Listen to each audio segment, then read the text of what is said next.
Our Denver Broncos look to build upon a strong Week 1 victory against the Bears as we stick at home Week 2 hosting the Minnesota Vikings, and then Week 3, Sunday Night Football, a rematch of our Season 2 playoff loss against Trevor Lawrence and the Jacksonville Jaguars. Should be interesting to see how the team is able to perform, coming off a nice win in Week 1, 28-17, a game where the defense really stood out. The Bears as a team only ran for around 40 yards. The pass rush was really good. Aleem McNeil in his first game as a Bronco was unbelievable. He was the best player on the field. Well, the offense did what they needed to. Certainly was not a perfect game on that side of the ball, but Bo Nix was really efficient, 75% completion percentage, and everybody else was able to pull their weight, helping us win this game against a solid Bears team who made the playoffs last year, pushing us at 1-0 to open this season. We'll see if we can keep it going here with Minnesota and Jacksonville, two pretty solid opponents. Jacksonville in particular, another team who's been a consistent playoff team since the start of this series. And, well, obviously we got a first-hand view of that, losing to them a couple years ago back in Season 2. And we have not played them since. We are still looking for revenge. Before our game against the Vikings, we do have a press conference, usually after a Week 1 win. The game has the same scenario where you hand out a game ball to someone who deserves it. And for me, the choice is pretty easy. Aleem McNeil in his first game as a Bronco had 4 tackles for loss and 2 sacks. Took over the game. He was unbelievable. Talk about making a first impression. Now, it's going to be hard to match that, but he looked really, really good, and without him, our defense certainly would not have been as impressive, so he will get a well-deserved game ball for our win here against the Bears. Let's look at Minnesota, who started their season 1-0. They beat the Seattle Seahawks 24-21. The Seahawks, a playoff team last year, so that's a solid win by Minnesota to open the season. The Vikings have an interesting roster led by third-year quarterback Kyron Drones. Minnesota kind of got screwed over by J.J. McCarthy having to medically retire due to his knee injury. Drones has come in and he has had an up-and-down start. This feels like a really important season for him. Minnesota kind of contemplated moving up for Dylan Raiola last year. They're sticking it out with Drones. We'll see if it works out. Nick Singleton leads the backfield, and they've got a great receiver group of Justin Jefferson, Jordan Addison, Berrien Brown, and TJ Hawkinson, the latter of whom will not go due to injury, so it'll be Tucker Kraft getting the start. They've got some fun players on defense as well. I'm excited to see the rookie linebacker out of Georgia, Raylan Wilson, drafted 11th overall. Very talented player. He's already an 83 overall. And they've got some good players up front, guys like Dallas Turner, Jonathan Grenard, and others. The secondary is a little suspect outside of Josh Metellus. We're going to really try to test these corners today.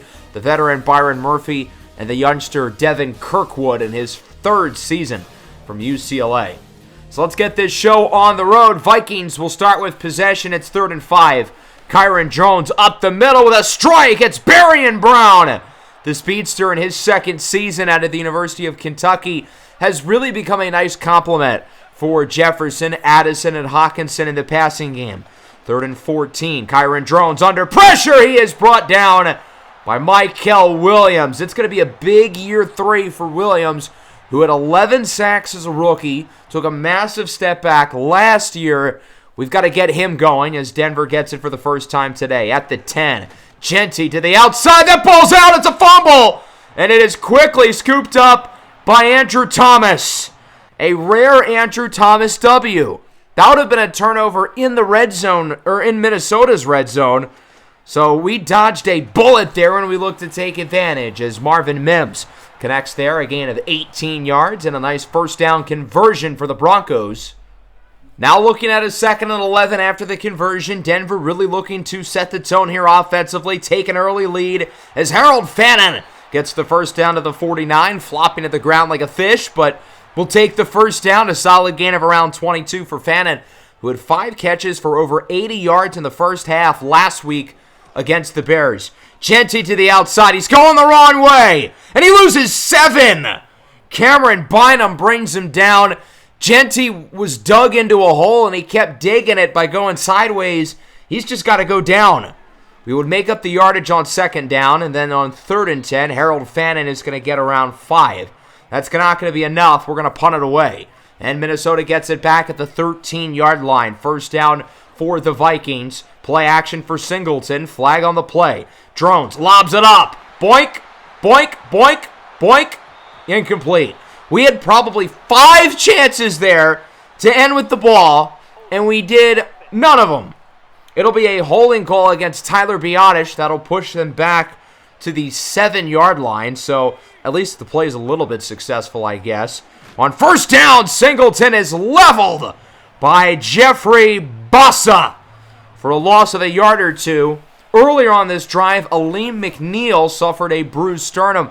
His day is done. Certainly not good news after the game he had last week. As on third down, that one is caught up the middle by Tucker Kraft, who's able to get open on the vertical route up the seam to the 42-yard line. Minnesota was able to get some extra yardage there due to penalties prior to the third down.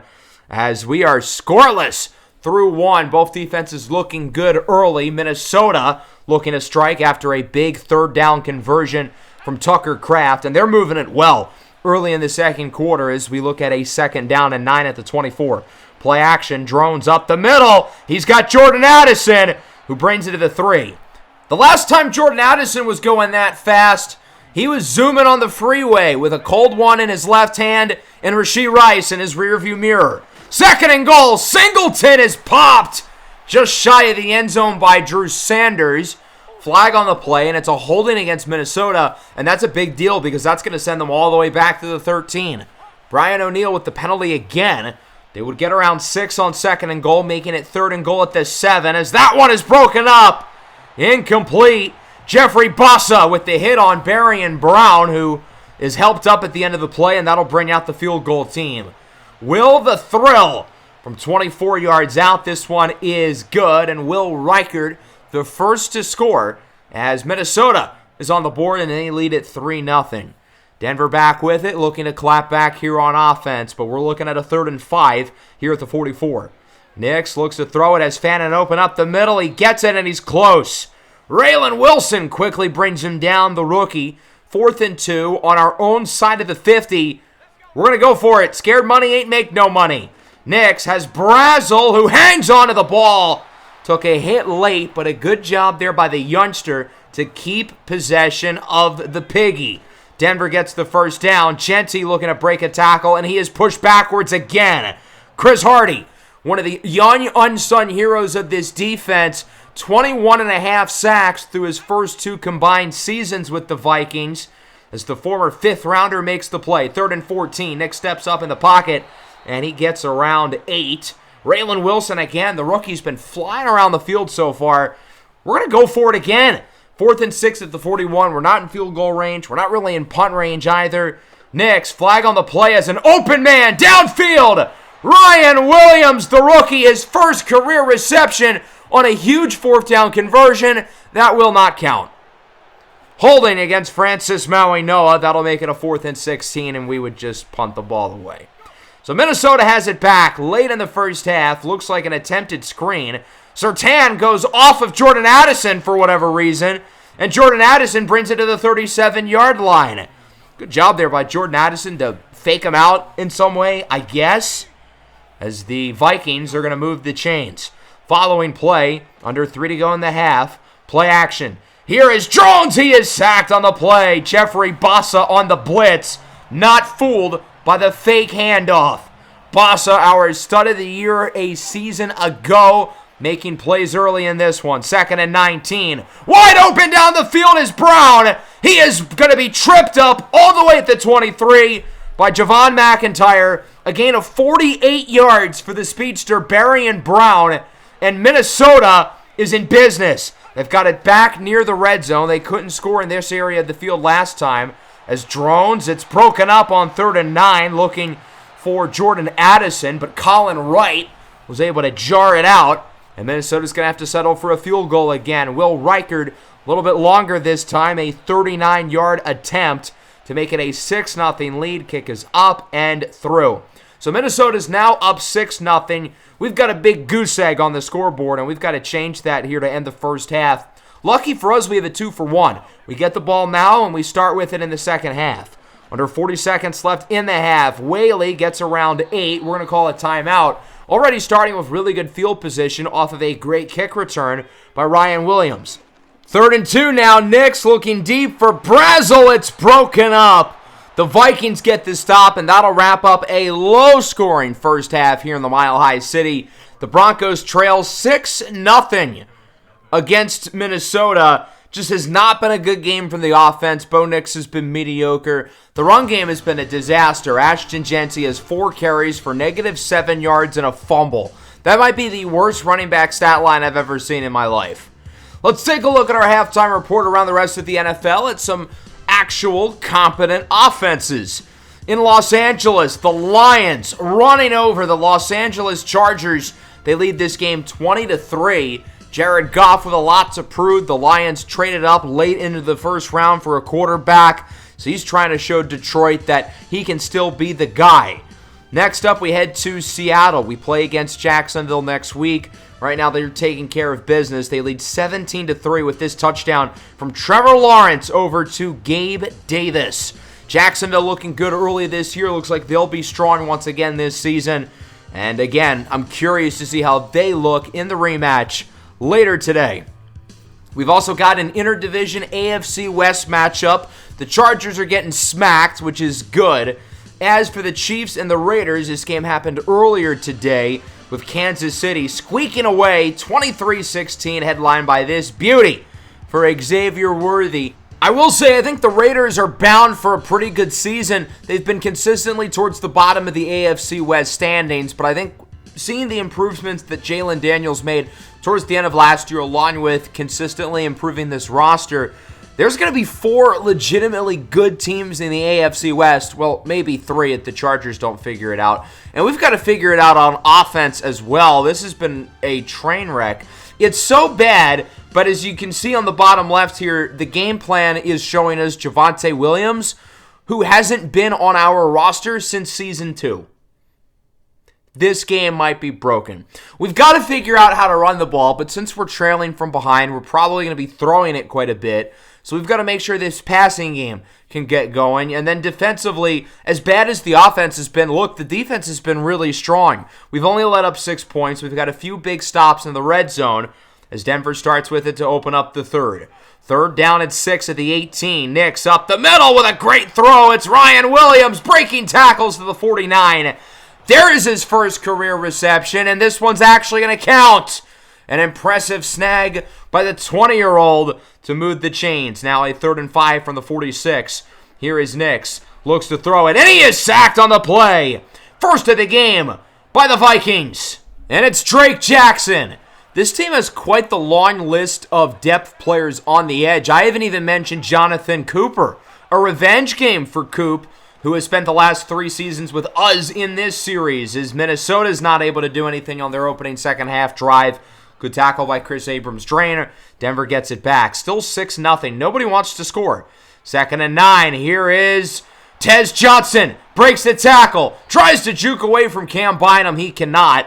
But Tez Johnson brings it to the 38. We're finally past the 50. Is this the drive that we're going to be able to put some points up on the board? No. Because Bo Nix is intercepted on the very next play by Byron Murphy. First interception that Nix has thrown this year. He was expecting Marvin Mims to get a little more separation there on Murphy, and it doesn't happen. So Minnesota forces the turnover. They'll get it back here at around the 50. 3rd and 5. Here is Kyron Drones under pressure, and he is sacked for his 2nd time tonight. Mykel Williams brings him down again. And even with the offense continuing to shoot themselves in the foot, the defense is right there to get the stop and keep them well within the game. From the 15, here is Bo Nix. Rolls out, evades the pressure, and there he goes. Past the 40, out of bounds, but not before gaining 29. What a run by Bo Nix. We need more of that as this game goes along.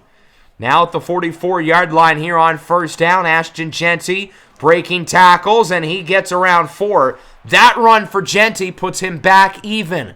8 carries, 0 yards. At least it's a positive number. I mean, 0 is not really positive, but whatever.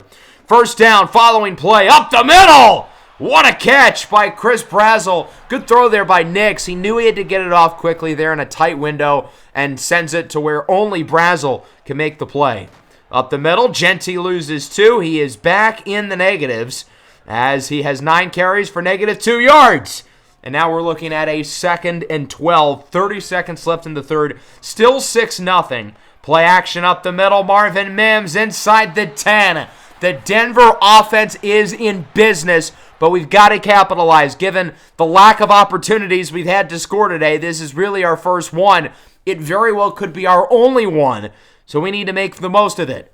6-0 Vikings lead going into the fourth. It has been a defensive slugfest. This makes me think Big Ten football. What in the Northwestern versus Nebraska am I watching? 3rd and goal. Genty breaking tackles. He's close. I wanted to run it there on 3rd and goal, get a few yards, make it a 4th and manageable, or score. Unfortunately, we don't score, but it is a 4th and manageable, and we will go for it. Here on 4th and goal, Bo Nix, nobody's open, rolls out to the left, looks to run, and he's in! Bo Nix with the touchdown, and the Broncos take the lead. The first touchdown for either team all game. It took us over 3 quarters, but finally, as it's now a 6-7 ball game. Minnesota trails for the first time today, 3rd and 8. Now with a sense of urgency, Drones is sacked. Jeffrey Bassa and Mateo Uiagalelei bring him down. First career half sack for the rookie Uiagalelei. That was mostly Jeffrey Bassa's doing, but we'll take any chance we can get for the rookie to stat pad. Denver back with it, 3rd and 13. Nix is brought down. Big sack by the Vikings. It's Chris Hardy who brings him down. What a use of a 5th-round pick Hardy has been. Again, 13 sacks last year, 21.5 through his first 2 seasons as Minnesota gets the ball back down by 1, 4.5 minutes to go. Looking at a 3rd and 8. Kyron Drones looks to throw it under pressure, and he is brought down. Mykel Williams, his 3rd of the game. I feel like Mykel Williams and Seth Jennings from the Kansas series are the same player. Uber talented, but they've just got to be more consistent. Maybe that's a little disrespectful to Mykel. He did have 11 sacks as a rookie. Here's Genty with it to the outside. Big first down. Breaks the tackle. Where's this guy been all day? As he brings it to the 38. Denver looking to chew some clock. Finish this game out strong as that brings us to the 2-minute warning. 3rd down and 2. Genty up the middle. Bounces off a blocker, and he does not get the first down, but boy, he's close. Minnesota uses their first timeout. We could kick the field goal, but look, I want to try to end this game on offense. There's no defensive tackle over the center, and that might have been the easiest QB sneak in my entire life. Quick first down for Bo Nix. That'll keep the chains moving. Minnesota now out of timeouts as it's 2nd and 12. Genty jukes away from defenders, breaking tackles. That's a nice play, but we've got a flag. Are you kidding me? This team is so unserious. And that holding call is going to push us back. Maybe back out of field goal range. Rasheed Walker sends us back to the 33, so it would be a 50-yard try if we were to go from here. Far from a gimme. We're going to continue to run the ball, though, but Genty bounces off a blocker, and he loses 6. Another big loss for Genty. It's Dallas Turner, and now we have it at the 38. We're definitely not in clear field goal range now. What do we do on 3rd and 23? Well, I'm just going to run the ball. At the very least, the clock is going to keep chewing after this play, and Genty gets a solid run of around 8. So that should put us back in a field goal range to where we can kick here late in the 4th quarter. Here is Will Lutz from 47. His kick is through, and it's now 10-6. The Vikings, without a timeout, are going to have a few chances to go downfield, presumably. 1st and 10, 14 seconds to go, trailing by 4. Field goal does nothing. They would need a touchdown. Drones under pressure. He's going to go short because, of course, he's lucky Tucker Kraft was able to get out of bounds. Otherwise, that would have ended the game. 3rd and 5, 4 seconds left. This is it. Minnesota hoping for a miracle. Kyron Drones under pressure. He's got to throw it up. It's got a lot of arm on it. Tipped, incomplete. And the Denver Broncos will start this season 2-0 as we defeat the Vikings in a high-scoring, high-octane offensive thriller, winning this one 10-6. I think the best thing I can say about this game is that, well, it certainly wasn't pretty. It was pretty damn ugly, actually. But we stood tough defensively, and it's easy to say, oh, this isn't a good win because the offense sucked, and yes, it's true, the offense was abysmal, but our defense only allowed 6 points. They played so well. If the offense can get it together with this defense, the sky really feels like the limit. Bo Nix and Kyron Drones were both equally mid. I don't think either of them were the problems for their offenses, but they certainly were not the solutions. Both teams could not run the ball at all. Hilariously bad stat lines for both Genty and Singleton. As a team, we somehow ran for over 100 yards. That feels crazy to me. And then we've got to talk about this defense. I mean, we blatantly took Justin Jefferson out of the game. Patrick Surtain had him in jail. 1 catch for 8 yards. Jeffrey Bassa, 4 TFLs, a sack and a half. 3 TFLs for Mateo Uiagalelei, and 3 sacks for Mykel Williams, leading the charge. The defensive line, even without a healthy Aleem McNeil, was really impressive. We do have one new injury, though, and it is a pretty big one. Marvin Mims will be out for the next 5 weeks with a dislocated ankle. This happened on our final offensive drive of the game as we were chewing some clock. This is certainly unfortunate because it's now becoming a trend with Marvin Mims that he can't really stay on the field. His numbers would be so much better over the last 2 years if he could stay healthy, but he's missed 5 games in each of the last 2 seasons, and he's going to miss 5 more here. Obviously, there's not a contract decision with him anymore, being that we extended him, but he hasn't shown he can stay on the field, so we're going to need a lot of guys to step up. Tez Johnson did really well as the number 1 when Mims was hurt last year. We're going to see a lot more Chris Brazzell. We're going to see a lot of Ryan Williams. As we take a look at our scores across the NFL, it's funny seeing all these high-scoring games and then 10-6. Players of the week, Sawyer Robertson, Josh Allen, Jamin Davis, and Donovan McMillan. I want to talk about Robertson real quick because he was a 6th-round pick a couple years ago by the Bucs. The same year they drafted Connor Wegman in the 1st round. But after Baker Mayfield was out last year, Robertson became the starter, and he's kept the job. He won it over Wegman in camp and was pretty damn good this past week, going 29-31. As that sets us up for this matchup against the 2-0 Jacksonville Jaguars. Us and Jacksonville have been towards the top of the AFC standings over the last few seasons. Obviously, we played against each other in the playoffs back in Season 2, a game that they won. And they're playing well so far this year. They're 2-0. Their defense has been almost just as good as ours. Trevor Lawrence leads the way, the 7th-year quarterback out of Clemson, who has turned into an absolute stud with the Jaguars. He's gotten better and better year in and year out. Last year, 4,100 yards, 41 touchdowns, and 10 interceptions. Out of the backfield with no Quinshon Judkins, it'll be Trevor Etienne and Travis Etienne. How cool is that? The 2 brothers sharing the backfield. Brian Thomas and Tyreek Hill lead the receiver room. They'll be without Colston Loveland. They're actually missing 5 key players on offense. No Judkins, no Loveland, and 3 starting offensive linemen will not play. The Jags getting hampered by the injury bug. That includes both of their tackles, Anton Harrison and Cam Robinson. I think the Jaguars' strength right now, though, is the defense. They only let Atlanta get 17 in Week 1, one of the best offenses in the league. Seattle only got 11 last week. Josh Hines-Allen leads the way on a talented front featuring other good players like Trayvon Walker. Mason Smith has developed into a stud. Devin White. So let's take a look at the offense here for Denver, coming off a very sloppy game last week. We played well down the stretch, though, 10 points in the 4th quarter, but overall, a pitiful performance. We've got to run the ball better as Nix hit as he throws, and it's caught by Johnson coming back to the ball. Nice play. We're going to ask a lot out of Tez Johnson these next few weeks. The number one thing is that he has to stay healthy, but if he does, we're certainly going to need him to be consistent. Here's a big sack on 1st down, wrapped up on the play by Phillip Lee. Winning the rep there against Andrew Thomas, the young edge rusher out of Troy. Now a 2nd and 21. Hit as he throws. It's Ryan Williams. Outruns the defender all the way to the 28. Ryan Williams is going to play a lot more with the injury to Marvin Mims. I'm excited to see what the 20-year-old can do.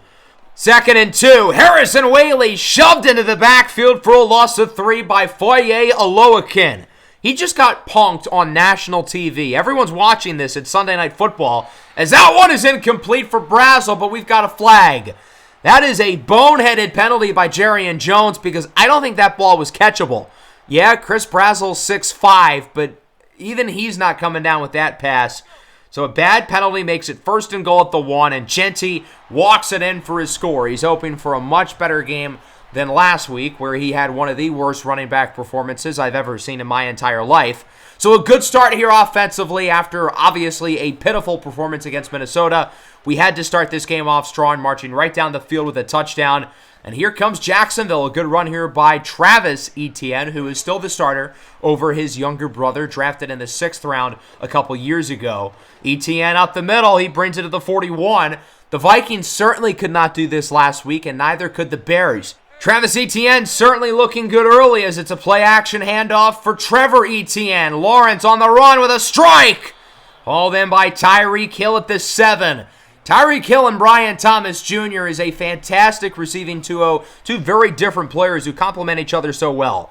3rd and goal. That one is caught just shy of the end zone at the 1 by Riley Williams, the undrafted rookie tight end who's getting the start with the starter and backup hurt. On 4th and goal, Trevor Etienne walks in for a score, and the Jacksonville Jaguars do what Minnesota could not do at all last week. Find the end zone. An impressive opening drive for the Jaguars. We might actually get some offense in this game, knotted up at 7. 3rd and 1 at the 43. Here is Bo Nix under pressure. Sacked again! Phillip Lee, his 2nd of the 1st quarter. On a defensive line with Josh Hines-Allen and Trayvon Walker and others, Andrew Thomas is struggling against Phillip Lee. Not great. That'll wrap up the first, knotted up at 7. A lot more offense in this game than we saw in the Minnesota matchup just moments ago. Let's see what Jacksonville has up their sleeve here on their 2nd drive of the game. First one went pretty strong.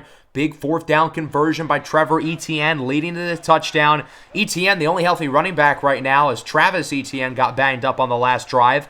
3rd and 7, Lawrence scrambles. Lawrence has the 1st down to the 38. I mean, this Jaguars team has gotten decimated by injuries. 2 of their 3 running backs, 2 of their 3 tight ends, 3 starting offensive linemen. Here's Kirk. They will not give him the 1st down, and for good reason. I get forward progress exists, but he was behind the 1st down marker the final 10 seconds of that play. Jacksonville punts. Denver back with it. Ryan Williams past the 35. The rookie out of Alabama has been productive so far today. He's really impressed me on special teams as a kick returner up to this point, and now getting more of an opportunity on offense. He's made some good plays. 1st and 19, Bo Nix on the run. It's a play-action fake for Tez Johnson. He is spinning forward to the 45. That play is the Marvin Mims special, but Tez Johnson is able to get the conversion. And as I said, coming into this game, we're going to need him to be the de facto number 1. I think he can handle it. He did last year. Nix up the middle. Nice throw and catch. Way to hang on to the football. Ryan Williams with the 1st down. 2nd and 6 at the 29. Up the middle, it's L.J. Martin, the rookie out of Texas A&M. His 1st career carry goes for 11. He's getting some snaps as Ashton Genty got banged up earlier on the drive. Right back in the game, though. That's a good sign. 1st and goal. Nix under pressure. He is sacked by the big fella, Jordan Jefferson, Mason Smith's former LSU teammate. Now the two of them back together in Jacksonville. 2nd and goal. That one is caught for his score by Tez Johnson. The brotherly connection makes it 14-7. Bo Nix is 10 for 10. Talk about clicking on all cylinders. He has been outstanding here in this first half as Jacksonville gets it back. From the 26, that one is caught. Christian Kirk able to keep the footsies in as he brings it to the 43. Getting pretty close to the 2-minute warning now. 2nd and 10 for the Jaguars. Lawrence under pressure. He is sacked. Mykel Williams again. He's on a hot streak right now. 4 sacks over the last 2 games. Right now he's looking a lot more like the rookie Mykel Williams as opposed to the guy last year who was a complete non-factor. 3rd and 22 now for the Jags. They're just going to run the ball as Trevor Etienne gets 4. They had the nice touchdown drive on their opening possession, but since then our defense has gotten back to business, and we've got a chance to make it a 2-score lead late in the first half. 3rd and 10, I'm going to run it up the middle, try to get the Jaguars to flush one of their timeouts, which they do. Denver's going to punt it away, and the Jaguars will get another chance to tie the game. They've got a timeout. They've got around a minute on the clock. 3rd and 1, Lawrence off the blitz. Hit as he throws, and he launches it out of bounds. Baron Browning with the pressure, untouched into the backfield. Jacksonville's going to go for it here on 4th and 1. I love the aggressiveness here. What's the play call? Lawrence looks to throw it, going short, and it's caught. Big first down reception, hauled in by Tyreek Hill to the 33. 2nd and 7 now. That one is caught in the underneath part of the field by Riley Williams, undrafted rookie out of Miami. Again, getting the start at tight end with Colston Loveland and Max Clare, both currently injured. The Jaguars are running out of depth at both tight end and running back, as they would let the clock go all the way down and then call their timeout. So they're just focused on getting the field goal, which is understandable. Add some points before halftime. Give yourselves a little bit of momentum. Kick is on the way. It's good from 40, and that'll make it 14-10, going into half in favor of the Broncos. So the offense still has some work to do, but it was definitely better than what we saw in the Minnesota game. Granted, the bar is kind of on the floor. Defensively, I think we've been pretty solid. That first drive, we let them get a couple fourth downs, but ever since then, we've only let up 3 points. We've done a good job of battling back. Looking at some of the games earlier today, the Lions defeat their division rival Green Bay 29-23. Looks like it could be a much better season for a Lions team who really disappointed a year ago, and that might end up being a fluke for them rather than the regular. Both teams now sitting at 2-1. I think the NFC North this year should be very competitive. We've already gotten to see how tough the Vikings and the Bears are. Granted, we beat both of them, but still, neither of those teams are easy. Washington and New Orleans. The Saints started down 10-0, but would score the last 20, including this throw from Carson Beck into the hands of Isaiah Bond. The Commanders fall to 0-3, and I think they're going to be in the market for a quarterback this offseason, even with having both Jaden Daniels and Cam Ward on the roster. The Commanders made the playoffs, and I think won a playoff game with Jaden Daniels as a rookie, but they finished in the top 5 2 years in a row. That very well could be the case again this year, so I think if things don't change, they could be in the market for a quarterback. Here are all the other scores that happen across the NFL, and as we now go into the second half, what do we need to do to hang on to this win? I think we need to continue to have balance on the offensive side of the ball. Bo Nix started the night 10 for 10. Now he's thrown 3 incompletions in a row since then, but he's throwing the ball really well right now. We do need a little more consistency on the ground. Gentry's been a lot better than last week, but I would still say on a play-to-play basis, a little bit more in that regard, and then defensively stop the pass. We also got to stop Travis Etienne. When he was in the game, he was very effective, but that time he loses 2. He's wrapped up by Nick Bonito, and that'll make it a 3rd down and 6 here for Jacksonville. Trevor Lawrence looks to throw it. That one is broken up in and out of the hands of Christian Kirk. Good job there defensively. I think Colin Wright, amongst others, was there to help jar it out. Denver back with it. 3rd down and 7. Bo Nix looks to throw it under pressure. Hit as he throws, and it's caught. Josh Hines-Allen was all up in his grill, yet Bo Nix is able to thread the needle for Tez Johnson. What a pass. On 2nd down, it's an RPO screen for Ryan Williams, and he brings it to the 29. The Broncos moving it well early here in the 3rd, trying to make it a 2-score lead potentially as we go to the following play. 1st down from the 29. Nick scrambles to the right side, and he is intercepted. Donovan McMillan, who had 2 last week, gets another interception here. A huge potential swing in momentum for the Jaguars.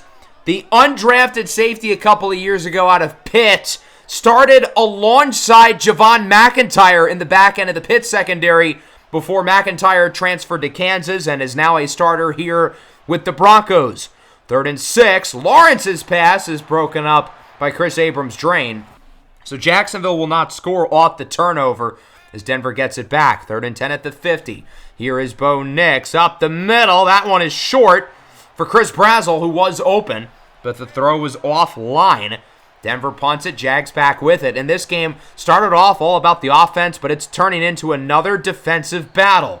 Tyreek Hill with the 1st down. Nice move after the catch. That was on 3rd down as well. We nearly stopped him, but are unable to. Tyreek Hill, even at 34 years old, still showing off the bag work as Etienne is going backwards on 3rd and 2. Drew Sanders and Chris Abrams drain, bring him down, and the Jaguars are going to elect to kick the field goal. I think 4th and 5, probably the right call. Kick is up, and it is through from 47 yards out, and that'll make it 14-13. Nice kick by Daniel Carlson, who is now 2 for 2 tonight. So the Broncos get it back. We haven't yet recovered since the interception. 3rd and 9. Nix hit as he throws incomplete. Good job there by Trayvon Walker, the former number 1 overall pick, with the pressure as the Jaguars get it back, only down by 1, with a real chance to take the lead late in the 3rd. From the 28, here is Lawrence as a wide open man. It's Christian Kirk. Shrugs away from multiple tackles and is wrapped up at the 41 by Jeffrey Bossa. That'll wrap up the 3rd. We've got a good one here in Denver. 14-13. The Broncos hanging on to the lead. The defense is playing really well again. The offense is, it's been better than last week, but it's been very mediocre again. And right now, it looks like we might have a really good defense this year and a really questionable offense. As we move into the 4th, 3rd down and 11. The Jags are going to run it up the middle, hoping Denver is caught off guard, and I guess we kind of were, but it's still only a gain of 4. Marvin Grant finishes them off, and Denver gets it back. We've got a 3rd and 5 at the 19. Here is Nix, looks to throw it, rolls out to the right, under pressure. He's got Tez Johnson, outruns the defender, and with Tez Johnson in space, you can kiss him goodnight. 81 yards to the crib for a Broncos touchdown. Great throw by Bo Nix under pressure. And then Tez Johnson putting on the burners. 4.51 40-yard dash. Who? Tez Johnson may not be able to run in a straight line in the underwear Olympics, but he's got game speed, kiddos. He will outrun your favorite defender and make him look foolish. Flex on him, young sir. It's 21-13. Jacksonville back with it, 3rd and 4. Lawrence rolls out on the run with a strike. Brian Thomas Jr. brings it to the 43-yard line. Was Surtain tickling him? Sure what it looked like there. 3rd and 3. ETN does not get it. Mateo Uiagalelei has played quite well over the last couple of games. He's there with Bossa. Baron Browning a little bit dinged up. They're going to check out his leg. 4th and 3. I like going for it here if you're Jacksonville with 6:20 to go. Field goal doesn't really do much. Lawrence's pass is caught. Nice grab by Christian Kirk, hanging on despite a big hit by Patrick Surtain. 5.5 minutes to go. Someone jumped. That was Uiagalelei. No flag called. I think we kind of dodged a bullet there. 2nd and 5. Travis Etienne to the outside is going to lose 2. Nick Bonito brings him down, flexing on the haters, and it's 3rd down and 7 for the Jaguars. They're going to go back to the ground, and Etienne does not get it, but boy, is he close.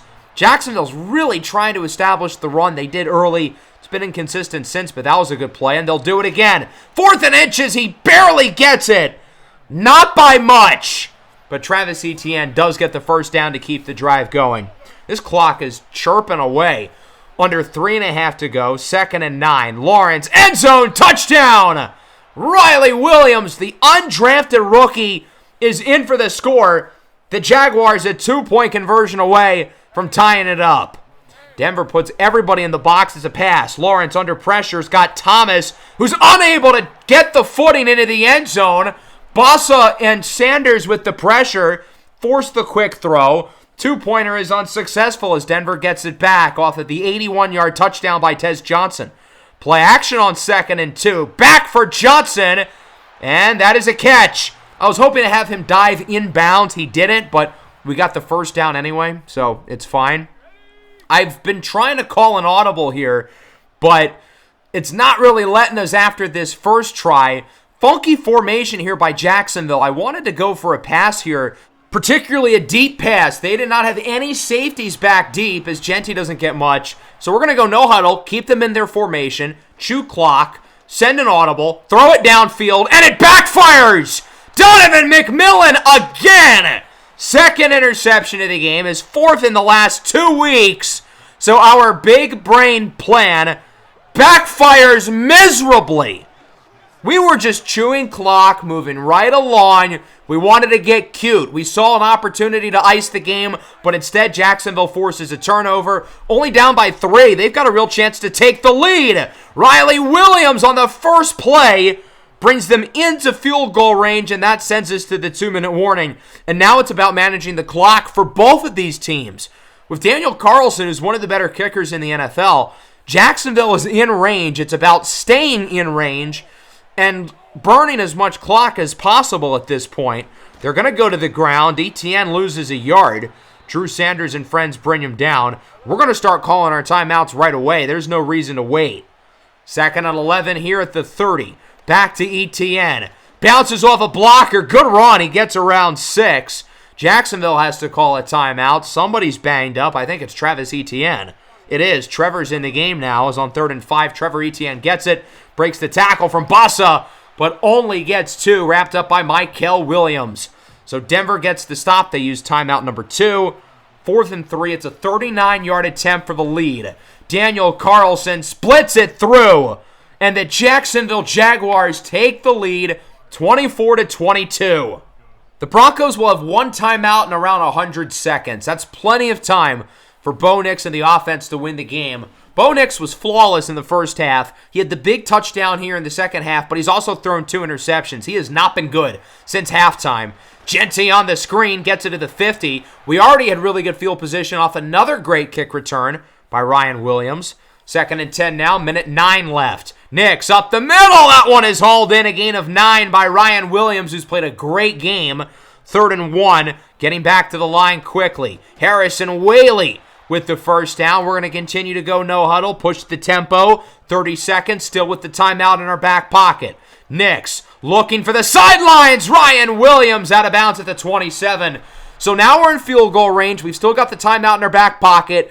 We just cannot turn the ball over. We're still going to try for the end zone, but Bo cannot force bad passes, so he's just going to go short here for Brazel, who runs directly out of bounds. That'll stop the clock at 20 seconds, and after seeing Jacksonville defend past 10 yards really well there on first down, we're just going to run the ball. And there's a flag. What is wrong with this team? It's them and Kansas, the holding calls at the worst possible spots. Rasheed Walker, again, he had the bad holding call last week. So that pushes us back to the 33, and now we're probably going to have to throw the ball again. 2nd and 16 now. No turnovers, no sacks. Nix, he's got his man. Christian Horn to the 10. Christian clutch with his first reception of the year. It comes at a great time. So we're going to let this clock go all the way down to 2. Use the last timeout, and now we're going to bring out the field goal team. Will Lutz has not attempted a field goal all night, and we're going to bring him in here at the end of the game. 27-yarder for the win to improve to 3-0. Kick is good! Big Nuts Lutz. The Broncos start season 4 with a record of 3-0. We beat the Jaguars at the buzzer, 24-22. So we kind of get revenge. I mean, this won't necessarily replicate the defeat of a playoff game, but it's a good consolation prize, I suppose. The offense was better than last week. The defense was worse, but it was still certainly more of a defensive game. We made plays defensively when we needed to. We were consistent on that side of the ball throughout. Well, the offense really wasn't consistent, but again, when we needed big plays, we got them. Bo Nix was electric in the first half, really struggled in the second half. He was picked off twice. He was not as accurate. But when we needed big plays from him, we got them. Look at the big touchdown by Tez Johnson. And then that final drive, he was on the money, dialed in, making big throws. Trevor Lawrence had a good game. His receivers had a handful of drops, so I don't think his numbers tell the full story there. The Jags really tried to run the ball. 30 rushing plays. I give them credit for trying, but it didn't really work. I said coming in, we needed a big game from Tez Johnson. How about 7 catches for $162 and 2 scores? He was phenomenal. 6 catches, 94 yards, and great special teams play by Ryan Williams. He was fantastic. Christian Kirk, meanwhile, 3 drops. Got to shout out Riley Williams, though, the undrafted rookie. 4 catches, including a couple big ones in the 4th.